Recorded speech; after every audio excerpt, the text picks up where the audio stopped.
Assalamualaikum warahmatullahi wabarakatuh. Alhamdulillah, wassalatu wassalamu ala rasulillah Sayyidina wa maulana Muhammad ibn Abdullah wa ala alihi wa sahbihi wa man tabi'ahu wa mawalah.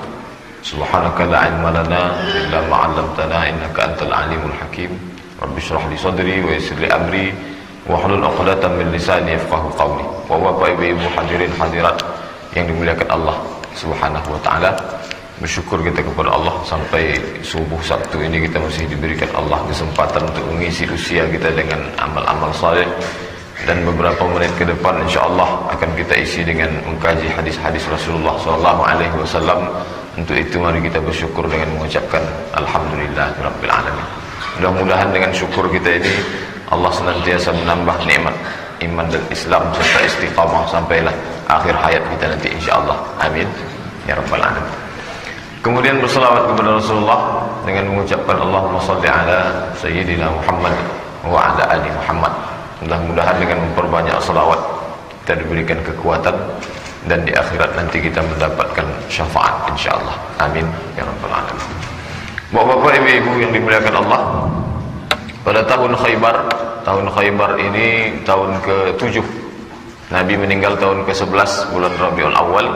Lalu di tahun Khaybar tahun ke-7 datanglah seorang yang masih muda, umurnya 30 tahun, datangnya dari kampung bernama Daus di Yaman. Datang dia masuk Islam kepada Nabi sallallahu alaihi wasallam, mengisytiharkan, mengumumkan keislamannya, bersyahadat di hadapan Nabi, dan kemudian menetap tinggal di Madinah Al-Munawwarah. Nama aslinya Abdu Naham. Abdu artinya hamba, Naham artinya nama berhala. Mereka punya banyak tuhan orang jahiliyah ni. Ada Lata, ada Uzza, ada Manat, ada Jibti, ada Taghut. Salah satunya adalah Naham. Abdu Naham jadi hamba Naham. Nama dia yang lain juga, karena orang Arab ni punya banyak nama. Nama yang lain Abdu Syams. Abdu artinya hamba, Syams artinya matahari. Abdu Syams, hamba matahari. Lalu ketika beliau masuk Islam, maka Nabi SAW tak hanya sekedar merubah isi yang ada di kepala seseorang ketika dia masuk Islam, tapi nama juga dirubah, karena nama adalah bagian dari doa kepada Allah Ta'ala. Oleh sebab itu namanya dirubah Nabi menjadi Abdurrahman. Nama bapaknya Sakhar, Abdurrahman bin Sakhar, karena kampungnya dari Daus, maka dipanggil dengan Abdurrahman bin Sakhar Ad-Dausi. Tapi karena beliau selalu membawa anak kucing, maka dia dipanggil Nabi ya Abahir, wahai orang yang selalu membawa-bawa kucing, ya Aba Hurairah. Jadi kita kenal dengan Abu Hurairah radhiyallahu anhu. Beliau hidup bersama Nabi sallallahu alaihi wasallam. Beliau sendiri mengaku bahwa orang-orang Muhajirin sibuk dengan berdagang, orang-orang Ansar sibuk dengan pertaniannya. Karena Muhajirin para pedagang, orang Ansar para petani, sibuk dengan urusan masing-masing. Sedangkan Abu Hurairah setelah dia masuk Islam, dia mengikuti Nabi sallallahu alaihi wasallam. Kemana pun Nabi dia ikut. Sampai suatu hari kata Nabi, "Man yabsut ridaahu hatta aqdiya maqalati falam yansa ma sami'ahu minni abadan." Siapa yang mau membentangkan selendangnya sampai aku menyampaikan hadis ini, kata Nabi sallallahu alaihi wasallam, "Tsumma yaqbiduhu falam yansa ma sami'ahu minni," maka dia tak akan lupa apa yang pernah dia dengar dariku. Lalu yang pertama kali melakukan itu adalah Abu Hurairah radhiyallahu anhu. Maka Abu Hurairah membentangkan selendangnya sampai Nabi menyampaikan hadisnya. Setelah itu dia gulung kembali. Setelah itu Abu Hurairah mengaku, "Ma nasitu ma sami'tu min Nabi sallallahu alaihi wasallam." Saya tak pernah lupa apa yang pernah saya dengar dari Nabi sallallahu alaihi wasallam. Oleh sebab itu, walaupun beliau hidup dengan Nabi hanya lebih kurang 3 tahun, tapi riwayat yang paling banyak meriwayatkan hadis Nabi adalah Abu Hurairah. Di total semua riwayat yang sampai ke kita sekarang 5.374 hadis Nabi SAW dari Abu Hurairah, melebihi riwayat-riwayat dari sahabat Nabi yang lain.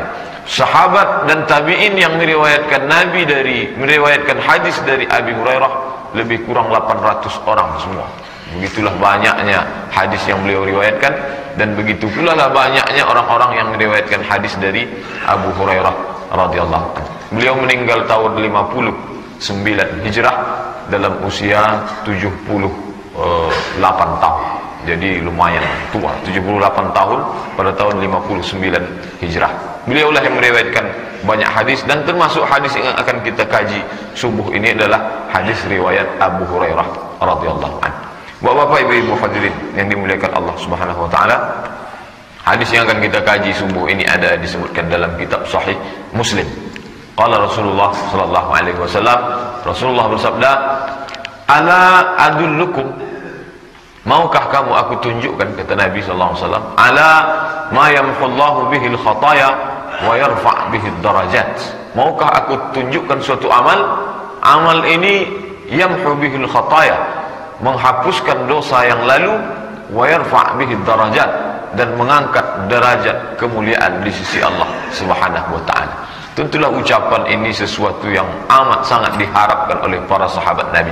Kita tahu sahabat Nabi ini mereka hidup tak hanya bergelimang, berkubang dosa. Dari mulai menyembah berhala, Lata, Uzza, Manat, Hubal, Jibti, Taghut, Naham, menyembah benda-benda keramat, mengagungkan pohon besar, mengundi nasib, percaya kepada burung, percaya kepada peramal.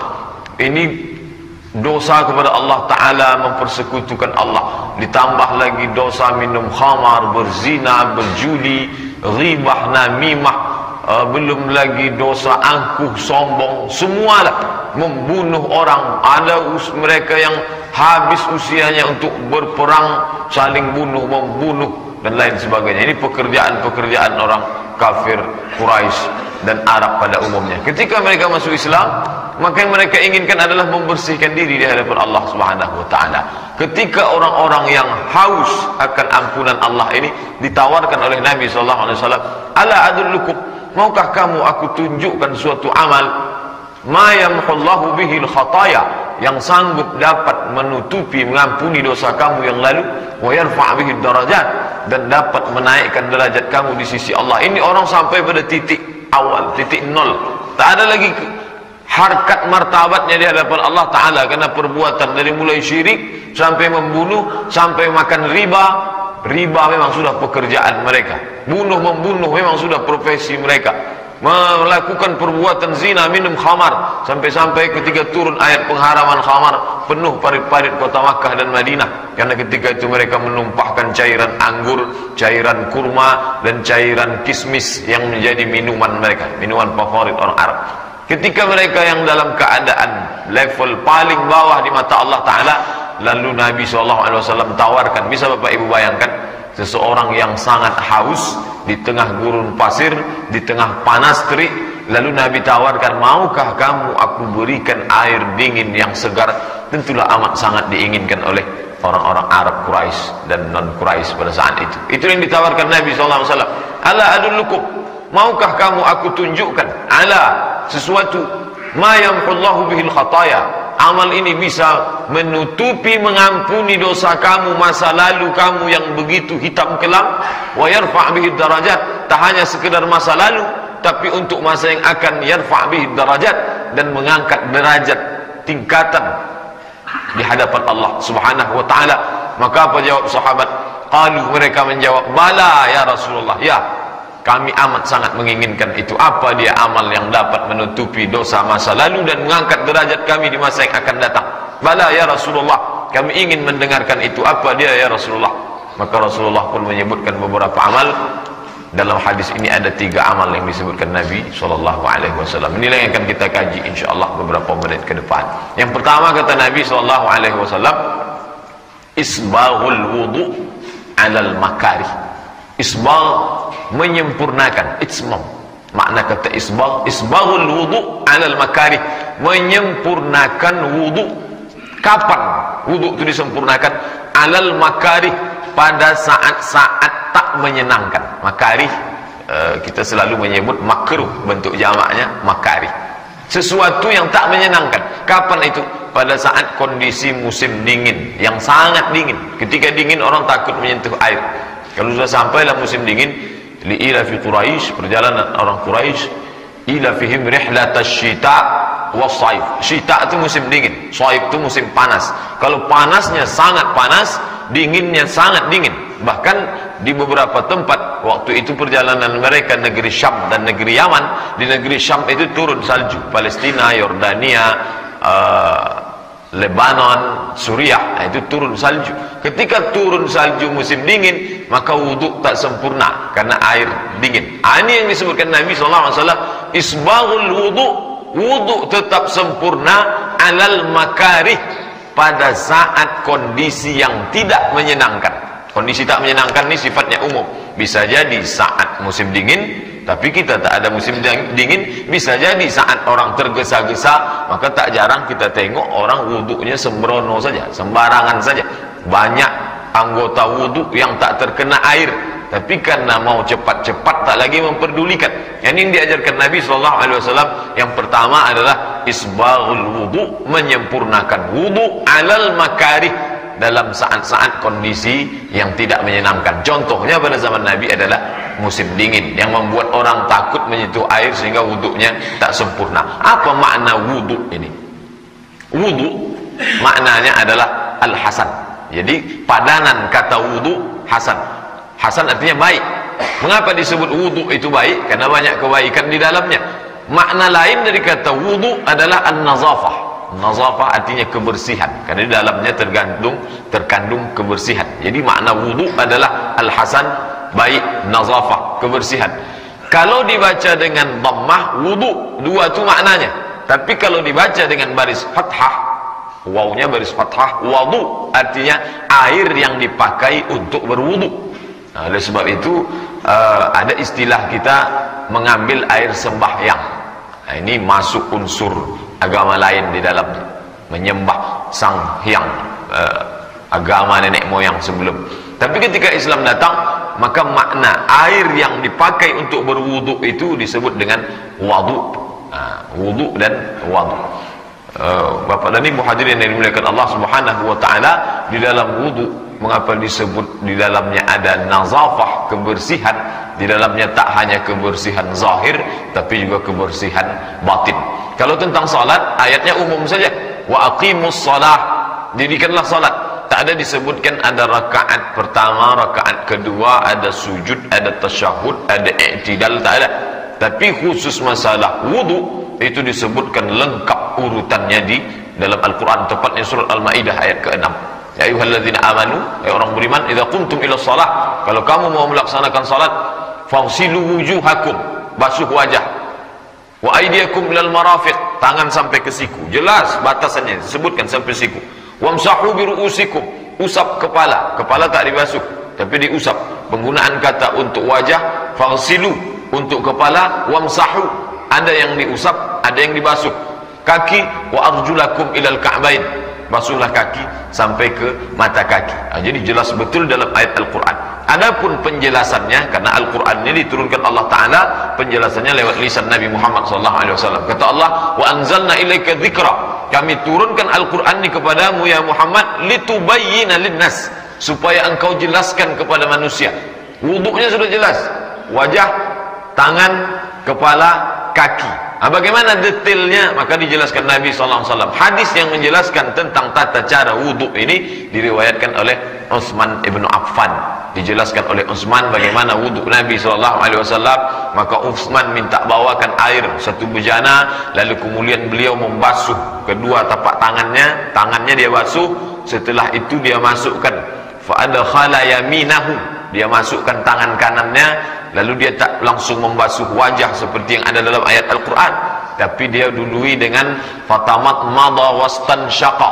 Tamat madha berkumur-kumur, wastansyaqa istinsyaq, memasukkan air ke dalam hidung. Kemudian setelah itu beliau membasuh wajah, kemudian membasuh tangan sampai ke siku, kemudian membasuh kepala, kemudian mengusap kepala, kemudian membasuh kaki. Di akhir hadis kata Utsman bin Affan, man tawadda'a wudu'i hadza, siapa yang berwudu semacam seperti wuduku ini, wala yuhaddis biha wala yuhaddis nafsahu, tidak setelah antara wudhu dengan salat itu dia tidak ada bercerita apa-apa dan tidak ada terlintas apa-apa di hatinya. Tapi makna terlintas di sini menurut ulama terlintas urusan duniawi.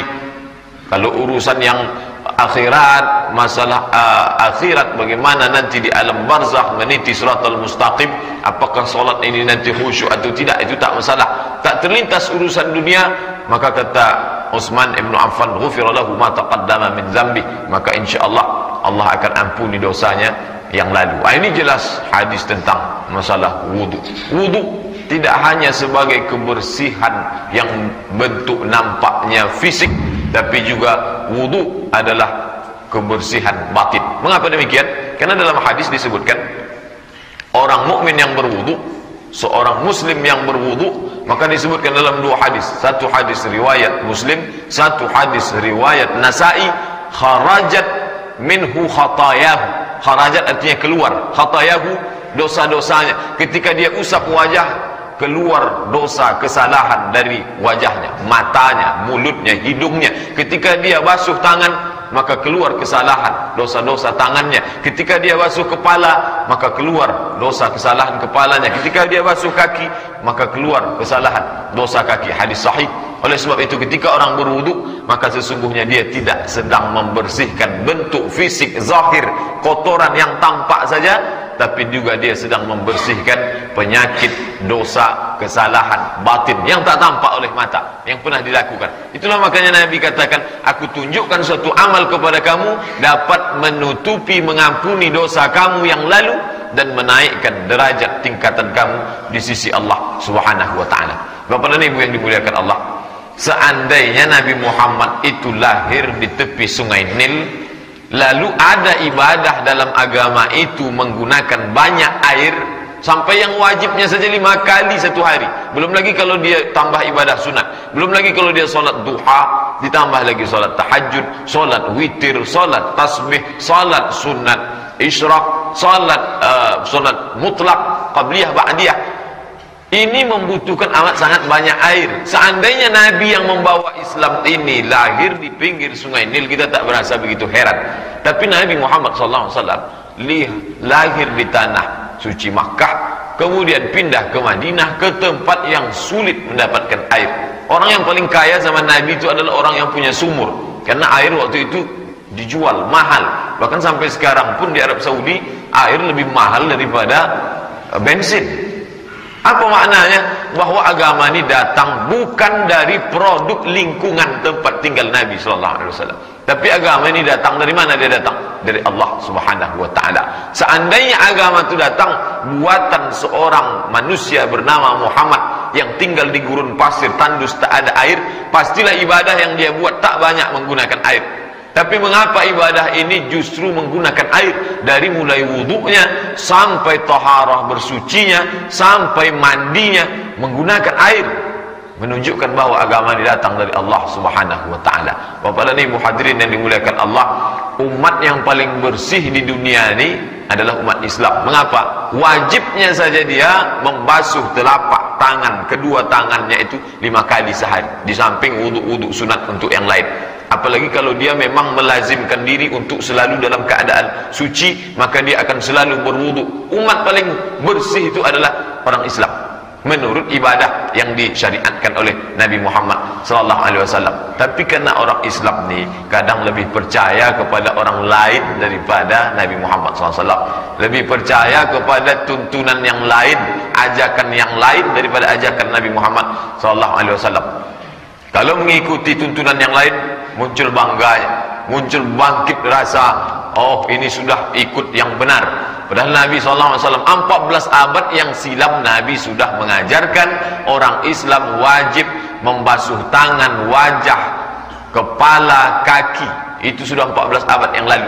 Baru sekaranglah diproklamirkan di dunia ini hari membasuh tangan sedunia, 15 Oktober. Lalu orang Islam pun ikut-ikut latah pula lah, ikut membasuh tangan. Sesudah 15 abad diajarkan Nabi membasuh wajah, tangan, kepala, telinga, kaki. Barulah 15 abad setelah itu barulah orang tahu ada ternyata namanya kalau membersihkan tangan itu membebaskan dari kuman dan lain sebagainya, padahal itu sudah diajarkan Nabi. Itu sekarang, mungkin 100 tahun akan datang dibuat pula lagi nanti hari mandi sedunia, baru tahu orang kalau mandi itu membersihkan diri. Orang kita ini lebih percaya kepada yang datang, asal datang dari barat. Apa yang buat itu kesepakatan organisasi air dunia. Mereka yang membuat ini hari mencuci tangan sedunia. Anak-anak umat Islam pun diajaklah, mari ini tengok ini cara mencuci tangan. Nabi Muhammad SAW sudah menunjukkan, bukan saja tangan, semua ditunjukkan. Apakah ini dapat dibuktikan dengan kebenaran sains zaman sekarang? Ditelitilah oleh seorang dokter perempuan dari Universitas Ain Shams Kairo, bernama Dr. Majidah Amir. Menurut penelitian beliau, cara yang paling efektif untuk membuat diri nyaman, merasa fresh adalah wudhu. Jadi ketika seorang dalam keadaan psikologis yang suntuk, sempit, banyak masalah, kemudian fisiknya lemah dan lain sebagainya, menurut penelitian beliau, jadi bukan hanya sekedar ungkapan atau ucapan apologi, pembelaan seorang terhadap agamanya, tapi berdasarkan penelitian, cara yang paling efektif, apapun namanya, perlu di refresh. Komputer yang kita pakai beberapa jam itu perlu di refresh. Bagaimana refresh manusia, menyegarkan kembalinya bagaimana? Itu dengan wudhu. Bagaimana kalau dia basuh muka saja? Ada seorang yang non muslim, lelah dia bekerja, lalu dia pergi ke wastafel, lalu dia basuh tangannya, dia basuh muka. Itu hanya fisiknya saja. Tapi ketika seorang muslim berwudu, maka fisik dan psikis, itu yang tak dapat. Mungkin orang yang basuh tangan, wajah 50% dia dapat, dia akan segar kembali. Dia basuh wajahnya seperti di iklan-iklan orang membasuh wajah, membasuh tangan, 50% dia dapat. Tapi ada satu yang tak dapat. Apa itu? Psikologis. Orang yang muslim ketika dia berwudu, dia tidak hanya sedang membersihkan fisiknya, saat itu tangannya bersih, kepalanya bersih, wajahnya bersih, kakinya bersih, tapi ada unsur lain. Apa? Ketika dia berwudu, kharajat minhu khatayahu, keluar semua kesalahannya. Ketika dia selesai berwudu itu, maka saat itu secara psikologis dia sedang membersihkan dirinya di hadapan Allah Ta'ala. Itulah yang tak ada, itulah yang tak didapat dalam hari cuci tangan sedunia itu. Bapak dan Ibu hadirin yang dimuliakan Allah Subhanahu wa Ta'ala. Jadi orang Islam perlu tahu tentang agamanya supaya dia tidak dibodoh-bodohi orang lain, supaya dia tidak merasa yang lain itu lebih baik dari agamanya, membangkitkan kepercayaan, keyakinan diri tentang apa yang ada pada diri kita, bahwa ini datang dari Allah Subhanahu wa Ta'ala, dibawa oleh seorang manusia yang dipilih Allah bernama Muhammad sallallahu alaihi wasallam. Karena wudu tidak hanya fisik, tapi dia psikis, batin. Makanya kata Nabi SAW dalam riwayat hadis Sunan Abi Daud, "Idza ghadiba ahadukum falyatawadda." Kalau kamu marah, maka hendaklah dia berwudu. Apa hubungan wudu dengan marah? Secara zahir tak ada nampak. Marah itu kan di dalam, batin. Mengapa disuruh berwudu dengan air membasuh wajah? Karena ada hubungan psikologis. Saat orang marah, maka sesungguhnya itu percikan dari api neraka. Al-ghadabu minasyaitan. Marah itu dibangkitkan oleh syaitan, lalu dipadamkan dengan wudhu. Saat berwudhu orang mendekatkan diri kepada Allah Ta'ala. Ketika dia mulai berniat berwudhu, dia mulai dekat kepada Allah. Orang yang dekat kepada Allah jauh dari syaitan. Saat dia usap wajahnya, dia basuh wajahnya, dia basuh tangannya, saat itu dia sedang membersihkan dirinya, fisiknya, tapi juga dia sedang membersihkan batinnya kepada Allah Subhanahu wa Ta'ala. Jadi Bapak dan Ibu hadirin yang dimuliakan Allah, kalau kita tengok tuntunan salat khusyuk, dia tidak hanya diawali dari takbiratul ihram, tapi dari mulai wudunya dia sudah dibimbing untuk merasakan kedekatan dengan Allah Ta'ala. Dia basuh wajahnya dari mulai kumur-kumur, dia bersihkan lidahnya, mulutnya dari semua yang zahir maupun yang batin. Dia basuh wajahnya, dia basuh tangannya, kepalanya dan isi yang ada di dalam kepalanya, kemudian kakinya. Setelah dia bersih, barulah dia mendekatkan diri menghadap kepada Allah Subhanahu wa Ta'ala. Jadi yang pertama adalah kata Nabi, isbaghul wudu, membersihkan, menyempurnakan wudu alal makarih, dalam kondisi-kondisi yang tak menyenangkan. Makarih artinya tak menyenangkan. Sulit untuk menunjukkan bagaimana wudu musim dingin, karena kita tinggal di iklim tropis yang sepanjang usia kita dari kecil sampai sekarang hanya 30, 33, paling tinggi 35. Tapi bagi orang-orang yang tinggal di Jazirah Arab, terasa betul lah bahwa saat musim panas tak ada masalah dengan wudu. Tapi kalau sudah musim dingin, maka orang malas berwudu. Apalagi zaman dulu belum ada pemanas dan lain sebagainya. Bahkan sampai sekarang pun di masjid-masjid, kalau bapak ibu pergi ke Maroko, di masjid-masjid besar itu hampir di tiang ini disediakan batu besar. Saya pertama sampai, apalah batu ini? Jangan-jangan aliran baru ini lahir muncul. Ternyata batu ini untuk tayamum. Jadi musim dingin mereka tak berwudu sama sekali. Langsung dia masuk ke dalam, usap wajah, langsung ke dalam, dia usap tangan, selesai. Langsung dia salat. Bahkan suatu ketika salat tarawih, pergilah kami beberapa mahasiswa Indonesia dengan beberapa pegawai KBRI, Kedutaan Besar Republik Indonesia di Rabat, salat di Casablanca, Masjid Hasan II, masjid kerajaan. Pulang dari salat, di antara ibu-ibu bertanya, "Pak Ustaz, ada di sebelah saya, setiap selesai salam dia keluarkan dari tas dia bulat, dia usap-usap, habis itu dia salat lagi. Apa itu?"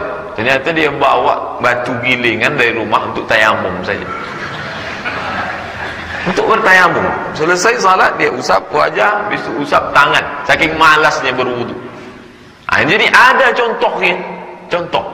Nah, ini Nabi mengatakan isbaghul wudu, tetap menyempurnakan wudu alal makari, walaupun kondisi tak menyenangkan. Kapan? Saat musim dingin yang sangat. Oleh sebab itu kita alhamdulillah tinggal di tempat, tapi ada juga kondisi yang membuat kita wudhu tak sempurna, saat tergesa-gesa dan lain sebagainya. Oleh sebab itu kita sempurnakan wudhu. Apa kata Nabi SAW? Inna ummati, sesungguhnya umatku yad'auna yaumal qiyamah, umatku ini nanti akan dipanggil pada hari kiamat. Kita ini semua akan dipanggil Allah Ta'ala pada hari kiamat. Ghurran muhajjalin, bercahaya. Apanya bercahaya? Min atharil wudu, bekas wudu. Wajah, tangan, kepala, telinga, kaki, bercahaya bekas wudu.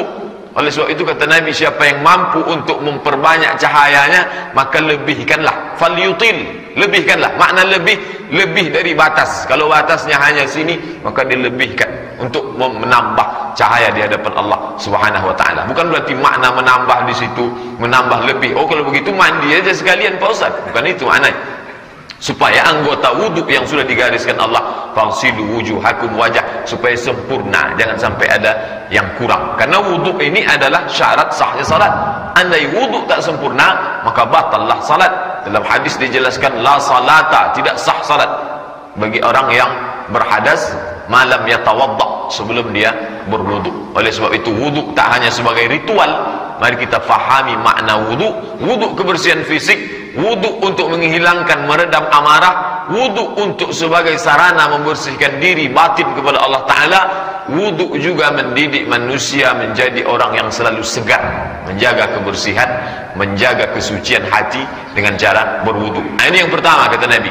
Mau menutupi masa lalu, ingin naik derajat di masa akan datang, isbaghul wudu, sempurnakan wudu alal makari, pada kondisi-kondisi tak menyenangkan. Yang kedua, wa kasratul khuta ilal masajid. Kasratul khuta ilal masajid, memperbanyak langkah ke masjid. Menurut para ulama, makna memperbanyak langkah ini ada dua kemungkinan. Yang pertama, rumahnya jauh sehingga langkahnya banyak. Yang kedua, bukan maknanya rumahnya jauh, selalu bolak-balik ke masjid dalam rangka melaksanakan salat berjamaah. Itu makna memperbanyak langkah ke masjid. Bagaimana praktiknya dalam kehidupan Nabi sallallahu alaihi wasallam? Mengapa disebutkan banyak langkah padahal saat itu mereka sudah punya kendaraan? Ada naik onta, ada naik keledai, ada naik biral. Biral ini lebih besar daripada keledai, lebih kecil daripada onta. Ini kendaraan mereka. Mengapa Nabi tak mengatakan datang ke masjid, selalu datang salat berjamaah? Mengapa disebutkan kata kasratul khuta, banyak langkah? Ketika itu datanglah seorang sahabat Nabi namanya Jabir bin Abdullah, mengadu kepada Nabi, "Ya Rasulullah, rumah saya jauh. Boleh tak saya jual rumah saya ini supaya saya pindah dekat ke Masjid Nabawi, supaya saya salat bisa tepat waktu dan selalu datang ke Masjid Nabawi." Dia mau jual rumahnya yang jauh dari Masjid Nabawi. Kata Nabi, "Jangan jual." Mengapa? "Inna likulli khutwatin," setiap langkahmu itu adalah menjadi naik derajatmu di hadapan Allah Subhanahu wa taala. Oleh sebab itu langkah-langkah menjadi saksi yang akan menjadi saksi kita di hadapan Allah Subhanahu wa taala. Ketika Allah mengatakan, "Al-yauma nakhtimu ala afwahihim," pada saat itu mulut kami kunci, "wa tukallimuna aydihim," tangan kami buat berbicara, "wa tashhadu arjuluhum," kaki bersaksi. Apa yang dipersaksikan kaki? Salah satu persaksian kaki adalah kaki dibawa banyak melangkah salat berjamaah ke masjid. Bapak dan Ibu hadirin yang dimuliakan Allah Subhanahu wa taala, tak hanya Jabir bin Abdullah, bahkan lebih banyak daripada Jabir bin Abdullah, satu suku namanya suku Bani Salamah. Mereka pun ingin juga pindah ke dekat Masjid Nabawi. Kata Nabi, "Jangan. Tetap kalian di tempat kampung Bani Salamah, tapi datang berjalan kaki salat berjamaah ke masjid." Untuk apa? Mengapa Nabi sebutkan jalan kaki? Saat itu mereka butuh kesiapan, kekuatan fisik untuk menghadapi musuh. Salah satu bentuk persiapan kekuatan fisik itu adalah dengan banyak berjalan. Tapi dasar manusia kaum muslimin ini kadang lebih banyak percaya kepada yang bukan ajaran Nabi. Dulu orang tak mau banyak jalan kaki. Setelah diiklankan mesti berjalan 10.000 langkah sehari, baru mau jalan kaki. Baru banyak ke berjalan kaki untuk tak pula untuk solat berjamaah ke masjid. Sore-sore banyak ramai ke Masjid Agung. Tapi lebih banyak di luar daripada yang di dalam. Banyak di bawah daripada yang di atas. Oleh sebab itu dalam Islam diajarkan tak hanya kekuatan batin, tak hanya kedekatan orang kepada Allah Ta'ala, tapi juga kekuatan fisik untuk menguatkan fisik dan menjadi nilai tambah di hadapan Allah Subhanahu wa Ta'ala. Maka disampaikan Nabi, "Wa kasratul khuta ilal masajid," memperbanyak langkah ke masjid. Tapi memahami banyak langkah ini ada dua pendapat. Makna kedua adalah maknanya selalu melazimkan diri untuk salat berjamaah ke masjid. Bapak dan Ibu hadirin yang dimuliakan Allah Subhanahu wa taala, manusia kaum muslimin dia terdiri dari zahir dan batin, yang tampak dan yang tak tampak, fisik dan psikis. Oleh sebab itu Islam tak hanya mementingkan psikisnya saja, hanya takwa, hanya iman, tidak, tapi fisiknya pun mesti kuat. Di antara membangun kekuatan diri adalah dengan banyak berjalan. Tapi tak hanya ditanamkan pada Nabi, tak mengatakan banyaklah kamu berjalan maka kamu akan sehat. Nabi tak katakan demikian. Kenapa? Unsur itu tanpa pun disebutkan Nabi orang sudah tahu. Nabi tak perlu sebutkan sesuatu yang dapat ditangkap oleh akal manusia. Kecerdasan akal manusia bisa menangkap itu. Tugas Nabi tak menjelaskan itu. Nabi menjelaskan sesuatu yang tak bisa ditangkap oleh akal manusia. Mana dia? Bahwa kaki akan bersaksi di hadapan Allah. Itu sampai kapanpun, sehebat apapun dokter menelitinya, tak bisa dia temukan itu. Bahwa kaki akan menjadi saksi di hadapan Allah, bahwa langkah kaki akan menaikkan derajat di hadapan Allah, menghapuskan kesalahan, silap, dosa masa lalu, itu tak dapat ditangkap oleh akal. Mengapa Nabi tak menjelaskan yang bersifat medis, kesehatan dan lain sebagainya? Itu menjadi tanggung jawab kaum muslimin yang datang setelah zaman Nabi SAW. Tapi yang dijelaskan Nabi adalah yang butuh penjelasan hanya dapat dijelaskan oleh wahyu dari Allah Subhanahu wa taala. Makanya Nabi jelaskan, ini ada satu amal hai para sahabat, kalau kamu lakukan, dosa masa lalumu diampuni Allah, dan yang masa akan datang dinaikkan derajatmu di sisi Allah. Apa dia? Yang kedua, kasratul khuta ilal masajid, memperbanyak langkah ke masjid. Yang terakhir, yang ketiga, kata Nabi sallallahu alaihi wasallam, wantizarus salah ba'das salah. Intizar artinya menunggu salat setelah salat. Mengapa bunyinya disuruh menunggu salat? Memang orang yang mendapatkan ampunan Allah terhadap dosa masa lalu, ditinggikan derajat masa akan datang, dia menunggu salat. Beberapa menit menjelang azan dia sudah duduk di dalam masjid, berzikir, membaca Al-Quran, bertasbih, bertakbir, bertahlil, bersalawat, mengagungkan Allah Ta'ala, memuhasabah diri, menunggu salat. Apa yang terjadi pada kita sekarang? Zaman Nabi dulu mereka salat. Salat yang dilakukan Nabi dan sahabat, salat itu juga yang kita lakukan sekarang. Apa bedanya? Mereka menunggu solat. Orang sekarang ditunggu solat. Kalau bolehlah solat tu bercakap, bisa dia berbicara, melambai sudah tangannya, sudah mau habis ini waktu, marilah salat. Tapi nantilah. Nabi dan sahabat Nabi diajarkan mereka intizarus salat, mereka menunggu salat. Salat tu mereka nantikan kapan masuknya. Sebelum masuk sudah siap sedia, wudunya sudah siap, psikis, fisik, badan sudah suci, bersih, segar, hati pula sudah bersih karena keluar semua dosa kesalahan, siap menunggu salat. Menjelang dari wuduk ke salat tak ada cerita apa-apa, karena tadi riwayat hadis Utsman bin Affan, la yuhaddits biha nafsu, tak ada cerita urusan duniawi terlintas dalam hati pun dia lawan. Lalu ketika dari wuduk menjelang salat menunggu, maka masuk ke dalam salat itu dalam kondisi suasana yang sudah kita digiring oleh Nabi SAW. Mengapa salat kita tidak berkualitas? Karena kita tidak ikuti tuntunan ini. Kalau diajak, itu kan sunat Pak Ustaz, yang wajib-wajib sajalah. Padahal ini yang sunat-sunat, yang kecil-kecil nampaknya remeh-temeh, ini membimbing kita. Dari mulai wuduknya, masuk ke menjawab suara azannya, masuk ke duduk menunggu menanti salat, masuk ke dalam salatnya. Jadi tak langsung salat. Oleh sebab itu, tuntunan yang diajarkan Nabi ini kalau kita laksanakan, membantu kita untuk meningkatkan kualitas salat kita. Bapak dan Ibu hadirin yang dimuliakan Allah Subhanahu wa taala, intizarus salat ba'da salat, menunggu salat setelah salat. Oh, kalau begitu orang Islam duduk saja di dalam masjid berzikir mengingat Allah, tak dapat dipahami seperti itu. Jangan ditarik kesimpulan dari satu hadis lalu tarik kesimpulan. Baca hadis, baca terjemahnya. Oh, kalau begitu orang Islam duduk saja menunggu salat, habis itu tunggu lagi. Baca ayat bagaimana Allah mengatakan fa idza qudiyatis salat, apabila orang sudah melaksanakan salat, fantashiru fil ard. Kita tak disuruh duduk dalam masjid, bertebaranlah di muka bumi, wabtaghu min fadlillah, cari karunia Allah Ta'ala. Di antara karunia itu adalah rezeki. Orang Islam disuruh mencari rezeki. Ada yang berdagang, bagaimana pedagang? At-tajirus saduqul amin, seorang pedagang yang jujur, yang amanah. Ma'an nabiyyin, nanti dibangkitkan di akhirat, ma'an nabiyyin was-siddiqin was-syuhada was-salihin, bersama para nabi, bersama orang siddiqin yang benar, was-syuhada, bersama orang-orang mati syahid, was-salihin, bersama orang salih. Bukan berarti duduk menunggu salat tak berarti dia tak berdagang. Oleh sebab itu dikombinasi antara hadis ini, dia tetap dengan urusan duniawinya, dia tetap mencari nafkah. Bagaimana pula dengan petani?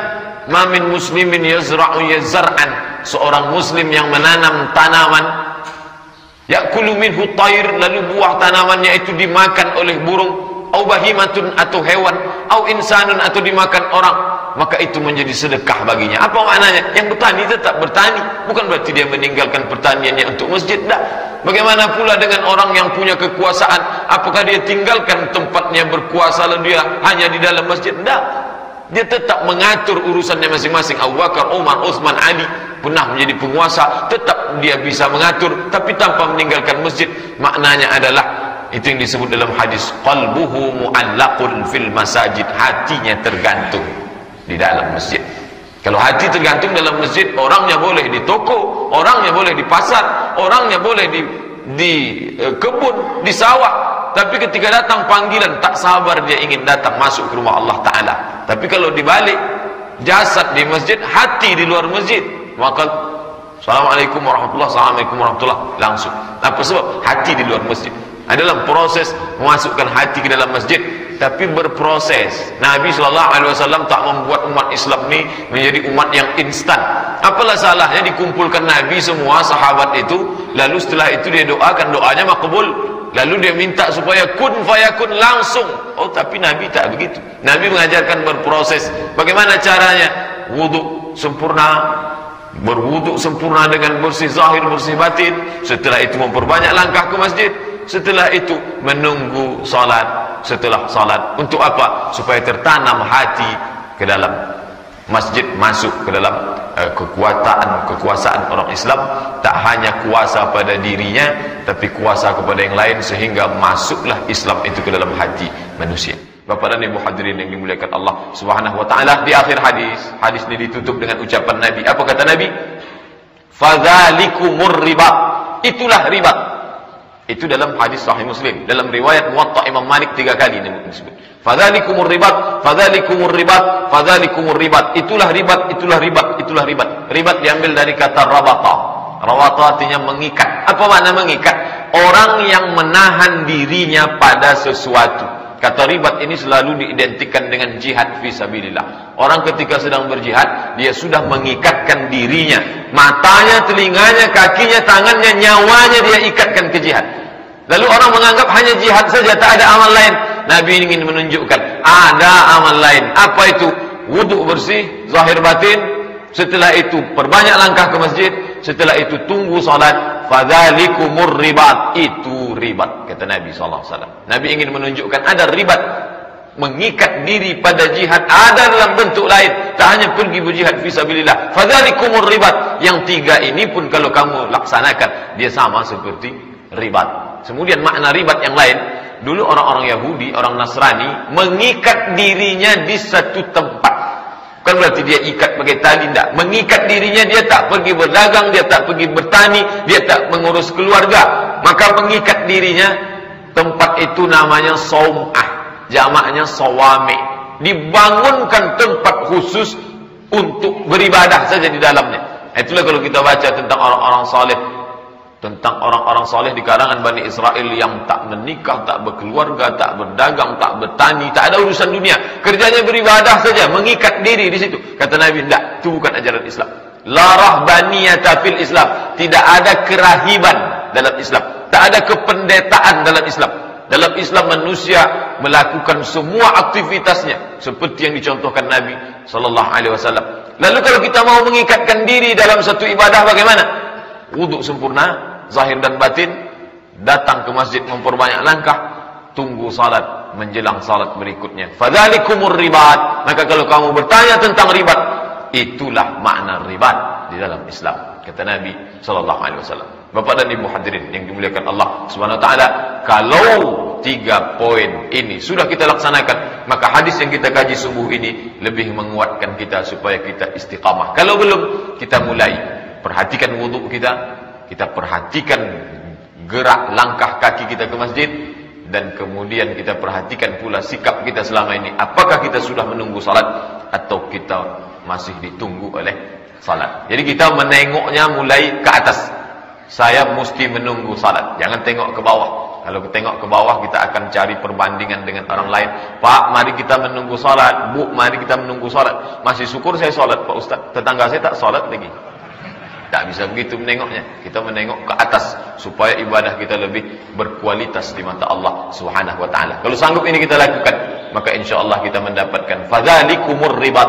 Itulah berarti kamu sudah mengikatkan diri pada ketaatan kepada Allah Subhanahu wa taala. Bapak dan Ibu hadirin yang dimuliakan Allah, itulah hadis singkat yang dapat kita kaji pada pagi hari ini. Mudah-mudahan bernilai ibadah, menguatkan istiqamah. Sebagaimana biasa, selanjutnya kita lanjutkan dengan tanya jawab, baik berkaitan dengan ini ataupun masalah-masalah lain. Terima kasih perhatian Bapak dan Ibu. Mohon maaf banyak kata tak berkenan. Aku